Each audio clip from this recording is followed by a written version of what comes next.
everyone. This is P. Srilata, Assistant Professor, Interview Department, Malareddy Engineering College for Women. So today I want to discuss about the construction of the DC generator. So before going to the construction, first we have to know what is a generator and what is the working principle of the generator. Generally, generator means it is a machine which converts mechanical energy into electrical energy. And it depends upon the working principle of Faraday's laws of electromagnetic induction. So that means, what is the Faraday's law? So whenever a conductor placed in a magnetic field, it cuts the magnetic lines of flux and EMF will be induced. And this induced EMF is directly proportional to the rate of change of flux linkages. And due to this EMF, the current flows in the conductor when the circuit is closed. So this is the working principle of the generator. And whereas we will go for the parts. So the generally main parts of the generator are field and the armature. So in case of DC, the field is the stationary and the armature is the rotating part. So, and in general, if you observe the construction, we are having the 8 parts. So that they are nothing but magnetic frame or yoke and pole core and pole shoe, field coil or winding, armature core or winding, and commutator, brushes, and bearings and shaft. And the last one is the terminal box. Now, we'll discuss one by one. What are the important function of this part and what is the material we will use it for the different parts. Now we'll see.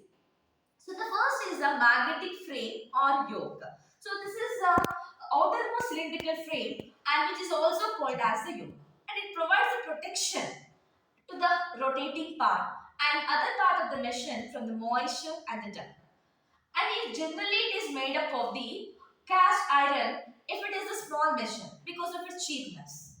Whereas for the large machine, it is made up of the cast steel or rolled steel due to its high permeability. And the function of this yoke is it is used to carry the magnetic flux which is produced by the pole. And it provides a low reluctance path for the magnetic flux, and also the main function is it provides a mechanical support for the poles. Now we'll go for the second part, the pole core and pole shoe. So the field pole consists of pole core and pole shoe and field winding.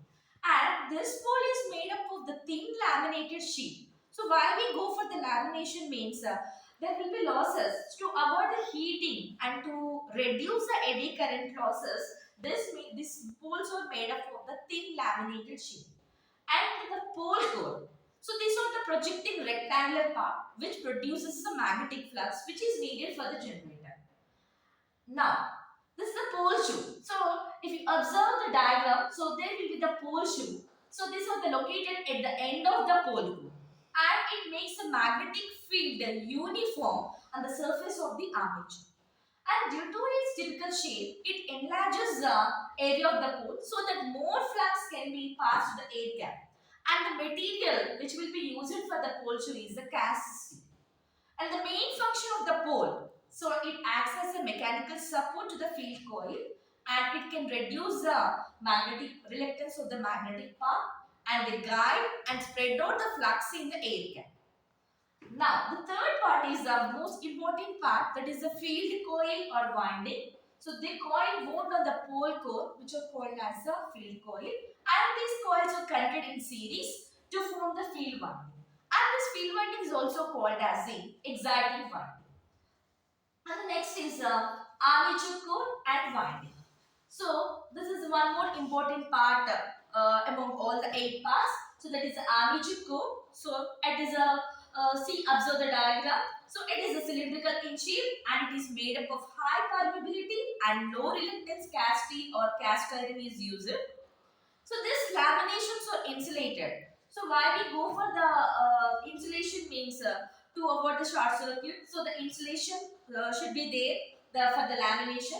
It by thin paper or thin coating of varnish, and the thickness of the insulation is 0.3 to 0.5 mm. And why this word laminated means it will reduce the eddy current losses. And purpose. The armature core provide house for the armature winding, so that we call it as an armature conductor, and it provides a low reluctance path to the magnetic flux produced by the field. So due to these losses, heat will be developed in the armature. So dissipate this heat, a fan is provided at one end of the armature. So this ventilating ducts or air holes are also provided in the armature for the purpose of the cool. And the weight of the ventilating ducts so varies from the 5 to 10 mm. Now armature winding. So we are having the slots. So that armature conductor is placed in the armature slots present on the periphery of the armature. And armature conductor interconnected to form the armature winding. So when the armature winding is rotated using a prime mover, it cuts the magnetic lines of flux and the EMF or voltage gets induced. So this is connected to the external load through the commutators and the brushes. So it is made up of the copper. And the purpose of this armature winding, so generation of EMF takes place in the winding in case of generator. So to carry the current supplied in case of DC motor. And the armature winding can be wound by one of the methods. So there are the two types of winding, that is the lap winding and the wave winding. So generally we will use any winding lap and wave. And for the lap winding, the number of parallel paths is equal to number of poles. Whereas in case of the wave winding, irrespective of the number of poles, the number of parallel paths always be 2. So this is a major difference between the lap and the wave winding. Now, the fifth part is the commutator. So, it is used for the DC because we can't generate DC, transmit DC and distribute DC. So, but whenever we want to use the DC machines, generators or motors, we need a commutator. And this, the nature of the EMF induced in the armature conductor is generally alternating. So, this needs rectification in case of DC generator, so which is possible by the device, we call it as a commutator, and also called as a rectifier also. And it is cylindrical in shape. If you observe this diagram, so see here, this is a commutator, so which is nothing but it is made up of wedge-shaped segments of hard drawn and high conductivity copper. And these segments are insulated from each other by thin layer of mica, and each commutator segment is connected to the armature. And the main purpose of the commutator is to convert AC into DC. So whatever the AC supply, which is AC generation by the armature conductor, it should be converted into DC.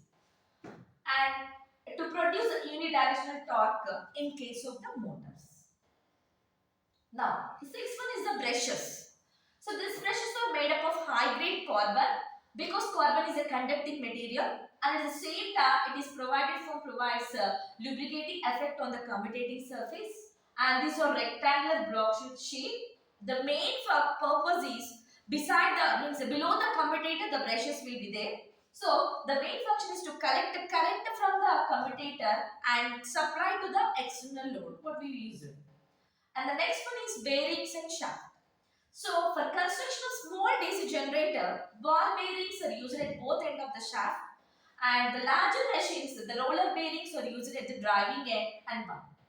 And the high carbon is used for the construction of the bearings. So if you observe this, so these are the bearings, and the purpose is just a small purpose, that is it reduces the friction between the rotating and stationary parts of the machine. And the last one is terminal box. Before going to the terminal box, we have to know what is a shaft also. So the shaft is made up of mild steel, which is having the maximum braking strength. So it is used to transfer mechanical power from all to the machine. So all the rotating parts like armature core, commutator and the cooling parts, everything. So they are mounted and key to the shaft. This is nothing but the shaft. And the last one is a terminal pumps. So this is an insulated box which carries the brass nuts and bolts to which wires from the brushes and feed poles are brought out for the connection with the external circuit. So this is all about the DC generator construction parts. Totally we are having the 8 parts and each part having one function. So among all this, the field and armature are the main parts we'll consider for the construction of a DC generator. Thank you.